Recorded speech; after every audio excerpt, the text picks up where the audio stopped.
Okay, so very good morning to all of you. These lectures, these two lectures, we have already completed, but due to internet issue at that time, I were not able to uh, record this lecture. So today, I will record this lecture for you guys. Okay.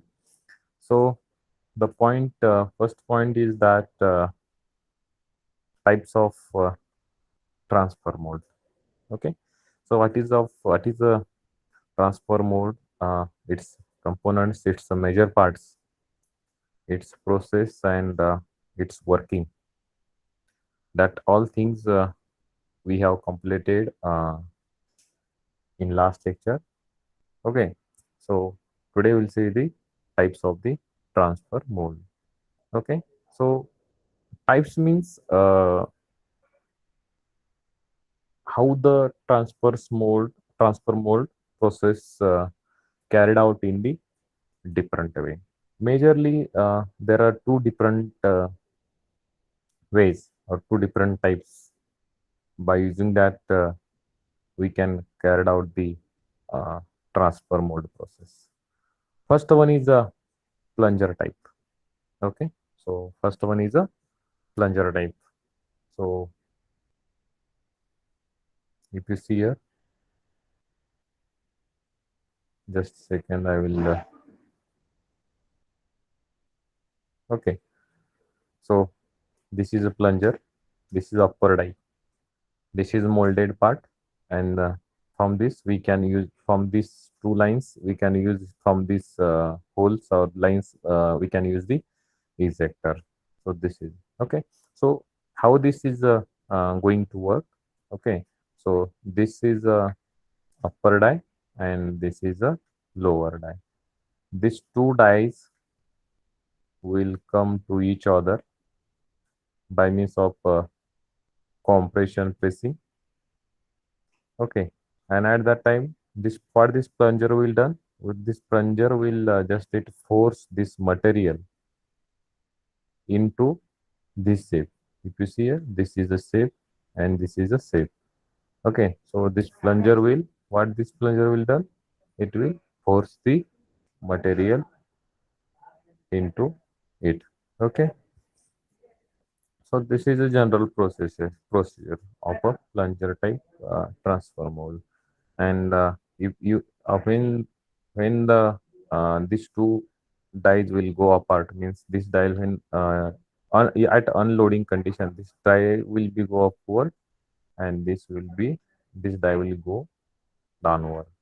Okay, and at that time what will do, the ejector here will place ejectors, and this ejector file what they will do, they will just eject this job towards the upside. Okay, so this will be our molded part, final molded part. Okay, so this is a simple process. Okay, it is not a difficult. So this is a plunger type. Okay, so okay, so this is uh, this above view is this view is unfolded view. Okay, means without loading, and this is folded, means how it work, actually how it work. This is upper die, this is a lower die, this is a plunger, and we are inserting metal. If you see, this is a metal we are inserting into this slot. Okay, you are observing this slot. What we are doing, or we can say cavity, in technical word you can say cavity. What we are doing, we are inserting the material. Okay, so and we are making the product. Okay, so uh, one additional point to you guys. Okay, so what we are doing, before uh, inserting the material, okay, into this, okay, we are what we are doing, we are maintaining some temperature of this mold. Okay, means we are maintaining some temperature of the mold. Suppose 60 degree, 70 degree temperature, 60 degree to 70 degree before inserting the material 60 degree to 70 degree. Okay, so the before inserting this material into this to improve the quality of the product. Okay, what is happening because of this? The quality will get improved. Okay, so this is the whole process. Okay, so hope you guys will understood the first type is a resin, sorry, plunger type. Okay, second is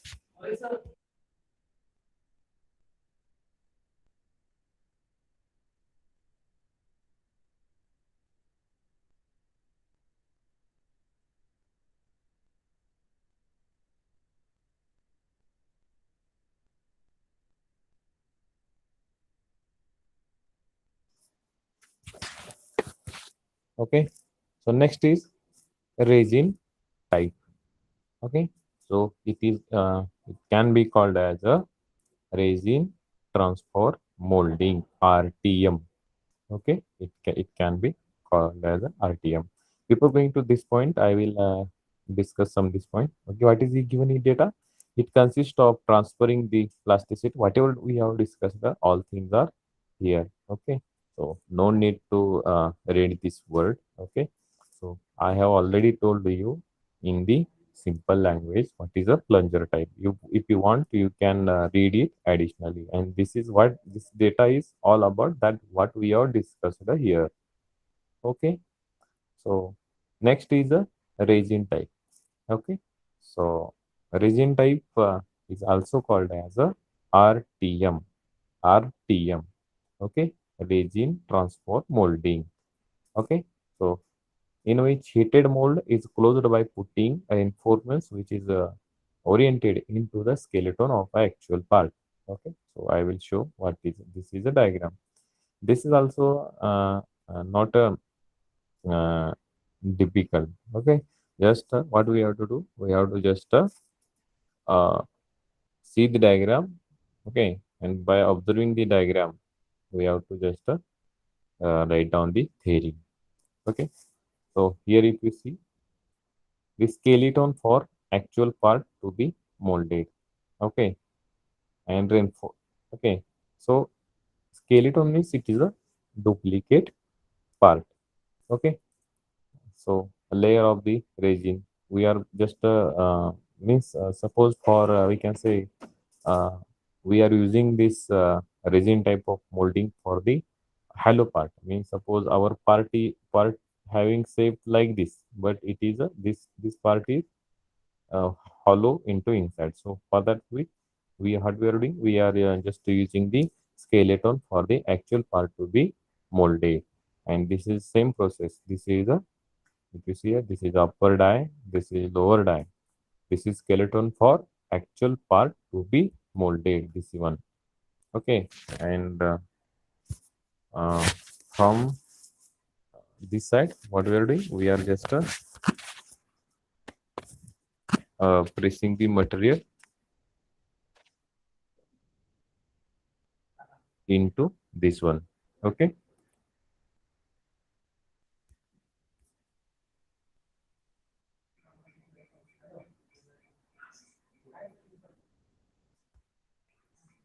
Okay, so just see once again.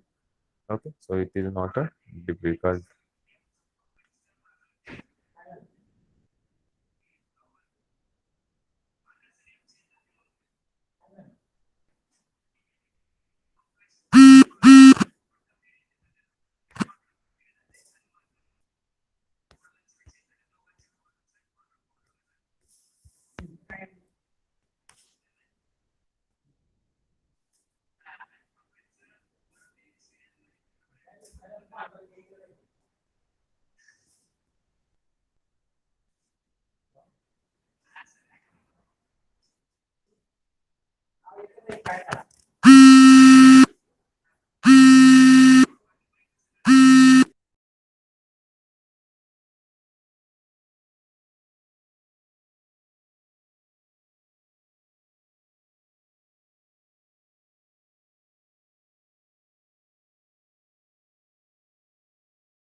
Okay, so next part is next main part of a transfer mold.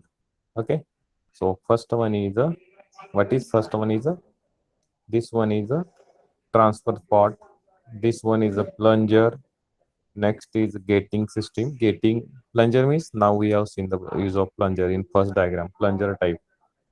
Okay, so next is the gating system. Gating, what, why we are using the gating system? We are using the gating system to insert the to flow the plastic material into the mold.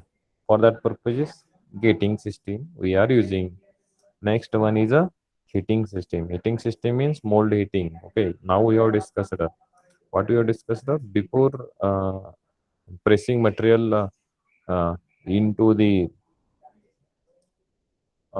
mold. What we are doing, we are heating the mold to maintain the quality of the product, and also we are heating the plastic materials or plastic powder before inserting into the mold. Okay, keep in mind that at the two places what we are doing, we are heating the material. First one is a plastic material and second one is a, second which one, mold. Next one is a cooling system. Cooling system also we have seen. What is use of cooling system? For the solidification purposes. Okay, so in last lecture also we have in previous lecture we have completed the cooling system. Okay, so in cooling system what we are doing, we are just providing the cooling channel throughout the mold. Okay, and we are making the cooling of the product. Okay, indirectly our agenda is that cooling system should be efficient. Okay, to, and also we have to design the cooling system in such a way that it should require the minimum time for the cooling purposes. Okay, so that should be important for increasing the efficiency. Okay, so next is the mold cavity. Mold cavity, by using the CNC and VMC machine we can provide the mold cavity. Okay, so mold cavity is very important. Next is ejector system.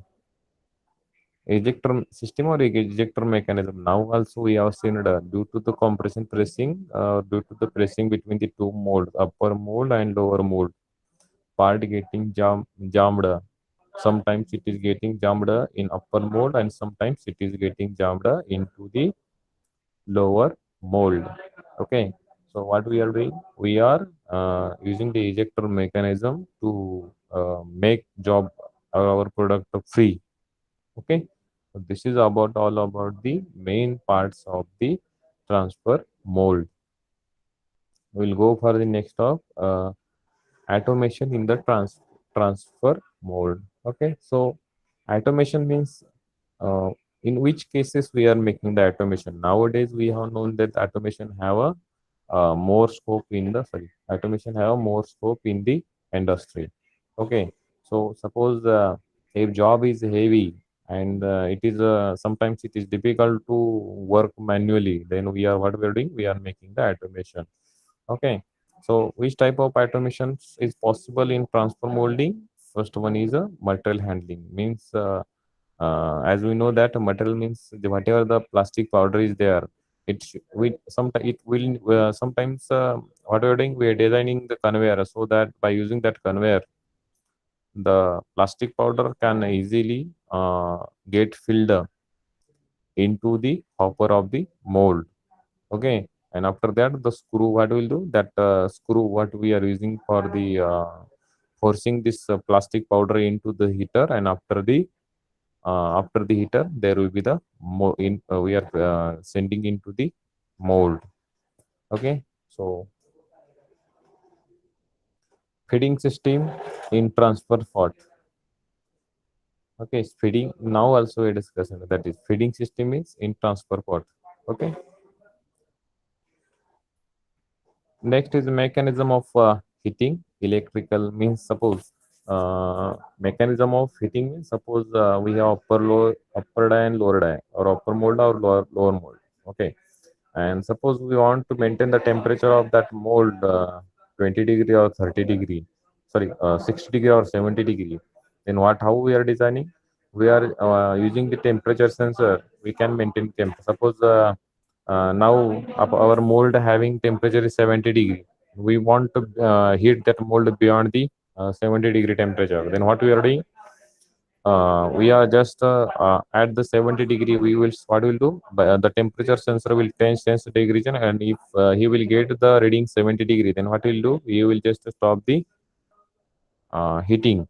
Okay, and now what will do? After that, when the 60-degree temperature mold the temperature 60 degree will come, then again the temperature sensor will sense the temperature, and when it will get the when you will get the temperature 60 degree, then again he will start the heater to heat the mold. So like that we can, by using the feedback system, we can easily make the automation in the transform mode, feedback control system. Now also, what is feedback? Suppose that now we have used a temperature sensor. Temperature sensor will give the signal to the heater, and heater after that heating means like that feedback system. Okay. So next is automatic precision application and release mechanism, means automation in the mold working. Okay, mold process working, and automatic ejector system means whole system will be automatic. Okay, so like that, by using sometimes by inserting the or we can including the robots into the whole system, we can make the automation. Okay, so this is about the whole data that in last lecture we missed to record this, so that's why again we are recording this lecture. Okay, so that's it for